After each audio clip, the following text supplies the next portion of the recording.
Assalamualaikum warahmatullahi wabarakatuh. Perkenalkan, saya Suryati, selaku koordinator praktikum K3 dalam keperawatan ya. Kali ini kita akan belajar tentang penilaian risiko jatuh pada anak ya. Namanya adalah Humpty Dumpty Scale. Untuk definisinya bisa kalian baca sendiri ya di sini. Humpty Dumpty Scale adalah penilaian atau pengkajian risiko jatuh yang digunakan untuk menilai risiko jatuh pada pasien anak. Pengkajian ini memuat beberapa item yang digunakan untuk mengkaji risiko jatuh pasien. Ada usia, jenis kelamin, diagnosis, gangguan kognitif, faktor lingkungan, respon terhadap operasi, sedasi, dan anestesi, serta penggunaan obat. Tingkat risiko jatuh berdasarkan Humpty Dumpty Scale dibagi menjadi dua kategori, yaitu skor 7-11 untuk risiko rendah, sedangkan skor lebih dari 12 untuk risiko tinggi. Nah, berikut adalah form ya untuk skala risiko jatuh Humpty Dumpty yang digunakan pada pediatri atau anak-anak. Ada usia, nah apakah usianya kurang dari 3 tahun, dan seterusnya. Silahkan diisi, kemudian skornya berapa, tulis di sini. Seterusnya di sini ya, diperhatikan parameternya, kemudian skornya ini. Lanjut, ini untuk scoring yang tadi ada risiko rendah, rentangnya adalah 7-11, risiko tinggi, rentangnya lebih dari 12. Nah, sekarang kita masuk ke contoh kasus. Seorang anak perempuan yang berusia 3 tahun sedang dirawat di Bangsal Mawar di Rumah Sakit Sejahtera. Anak A terpasang infus di tangan sebelah kiri. Setelah diperiksa, didapatkan data bahwa respirasi rate-nya adalah 34 kali per menit, terdapat retraksi dada dan bising. Terkadang anak rewel dan gerakan ekstremitas sangat aktif, sehingga bed rail-nya dipasang agar pasiennya tidak jatuh. Nah, contoh untuk menilai resiko jatuh pada pasien ini adalah dengan tadi form Humpty Dumpty. Contoh, usia anak tadi 3 tahun ya. Kita lihat lagi.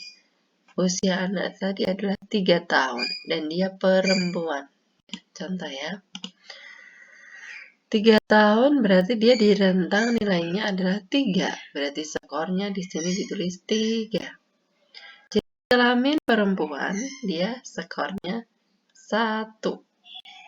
Nah, ini sudah ada jawabannya. Mungkin nanti bisa dilihat lagi ya, cek sendiri ya di modul juga ada formnya. Silahkan dilihat jenis kelaminnya berapa sesuai kasus ini ya. Kalau ini sudah saya jawab, jadi jenis kelaminnya 1, diagnosisnya 3, gangguan kognitifnya 3, faktor lingkungan 2, pembedahan 1, penggunaan medikamentosa 1, total skor adalah 14. Dia termasuk dalam kategori tinggi karena lebih dari 12. Nah, begitu ya. Nah, untuk selanjutnya, pasien dengan resiko jatuh di kategori tinggi bisa dilakukan manajemen resiko jatuh, yaitu yang pertama memakaikan gelang resiko jatuh warna kuning. Jadi untuk pasien dengan risiko tinggi ya jatuh, dia dipasang gelang warna kuning. Yang kedua adalah terdapat tanda peringatan pasien risiko jatuh. Yang ketiga, menjelaskan pada pasien atau orang tuanya tentang protokol pencegahan pasien jatuh. Cek pasien minimal setiap 1 jam. Temani pasien pada saat mobilisasi.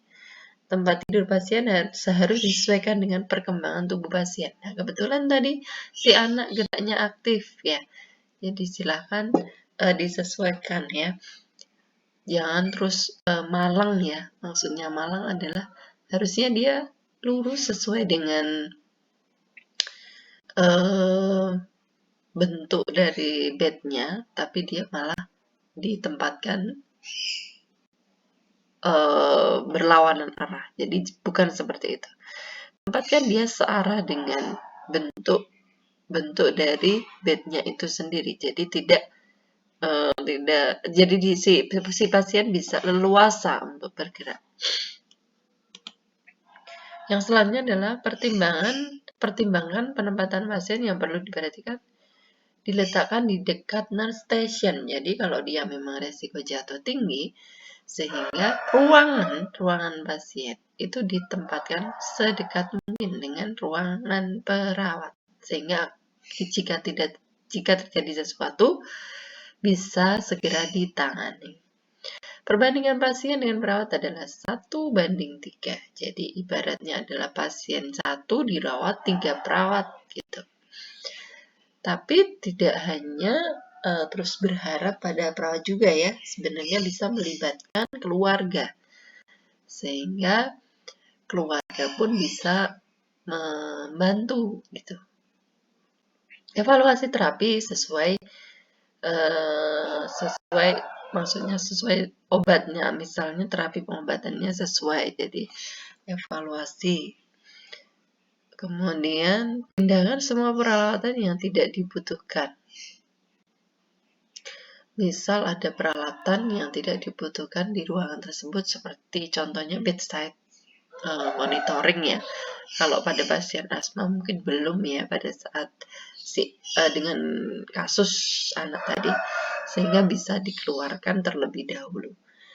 Pencegahan pengamanan yang cukup, kemudian batasi tempat tidur ya.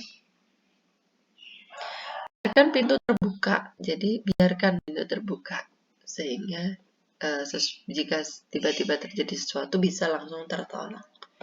Tempatkan pasien pada posisi tempat tidur yang rendah ya. Jadi jangan terlalu tinggi. Nah, bed itu kan bisa di setel ya untuk yang mau terlalu tinggi atau rendah seperti itu. Semua kegiatan yang dilakukan pada pasien harus didokumentasikan. Jadi perawat wajib mendokumentasikan semua tindakan keperawatan saat itu.